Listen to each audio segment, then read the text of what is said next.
Հայաստանյաց առաքելական Սուրբ եկեղեցում սկսված բարենորոգումների գործընթացը մտնում է նոր փուլ։ Շարժմանը միանում են հոգևորականներ տարբեր թեմերից, տարբեր աստիճաններով, բայց մեկը ստակ ուղերձով։ Եկեղեցին պետք է նորոգվի ներսից։ Այս օրերին Հայաստանի վարչապետի եւ 10 եպիսկոպոսների ընդունած Հայաստանյաց առաքելական Սուրբ եկեղեցու բարենորոգման հայտարարությանը միացել են Տեր Սմբատ քահանա Աբրահամյանը, Տեր Ժիրայր քահանա Խաչատրյանը եւս տասնյակ քահանաներ ու եկեղեցական սպասավորներ։ Ընդհանուր առմամբ ըստ Հայաստանի վարչապետ Նիկոլ Փաշինյանի հայտարարության արդեն մոտ 2 տասնյակ քահանա միացել է այս նախաձեռնությանը։ Նիկոլ Փաշինյանը նշել է, եկեղեցու նորոգումն անկասելի է։ Վարչապետի այս հայտարարությունը փաստում է գլորվող ձնագնդի նման այն կաճի եւ կընդլայնվի ամեն անցնող օրվա հետ, ինչպես 2018 թվականի հեղափոխությունը։ Փաշինյանի եւ 10 եպիսկոպոսների ընդունած եկեղեցու բարենորոգման հայտարարությանը միացած հոգևորականների ցանկը շարունակաբար ընդլայնվում է։ Նախաձեռնությանը միացել են Տեր Մովսես քահանա Աշուրյանը, Տեր Գալուստ քահանա Սահակյանը, Տեր Մաշտոց քահանա Ստեփանյանը, Տեր Մկրտիչ քահանա Մուշադյանը, Տեր Պողոս քահանա Միքայելյանը, Տեր Անուշավան քահանա Կոշեցյանը, Տեր Հովանես քահանա Մաթևոսյանը, Տեր Արարատ քահանա Օրդոյանը, Տեր Աշոտ քահանա Սաֆարյանը, Տեր Բարդուղիմեոս քահանա Հակոբյանը, Տեր Շմավոն քահանա Ղևոնդյանը, Տեր Պարթև քահանա Մուրադյանը, Տեր Զգոն քահանա Աբրահամյանը, Տեր Վահան քահանա Առաքելյանը, Տեր Սահակ քահանա Մարտիրոսյանը, Տեր Խաչատուր քահանա Գևորգյանը, Տեր Ժիրայր քահանա Խաչատրյանը, Տեր Սմբատ քահանա Աբրահամյանը, Տեր Երվանդ քահանա Բաբայանը։ Բարենորոգման գործընթացին միացել են նաև եկեղեցական սպասավորներ՝ Ռաֆայել Պետրոսյանը, նախկին Հայր Վազգեն Աբեղան, Ռազմիկ Սարգսակ Պետրոսյանը, Ռուբեն Սարգսակ Պետրոսյանը։ Վարչապետ Նիկոլ Փաշինյանն այս առնչությամբ Facebook-յան ուղիղ եթերում իր եղբայրական աջակցության, զորակցության խոսքերն ու հարգանքի հավաստիքը հայտնեց բարենորոգմանը միացած եւ միանալ պատրաստվող բոլոր քահանաներին։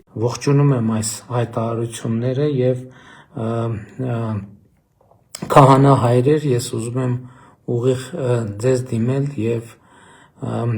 եղբայրաբար ողջունել ձեր խիզախ քայլը։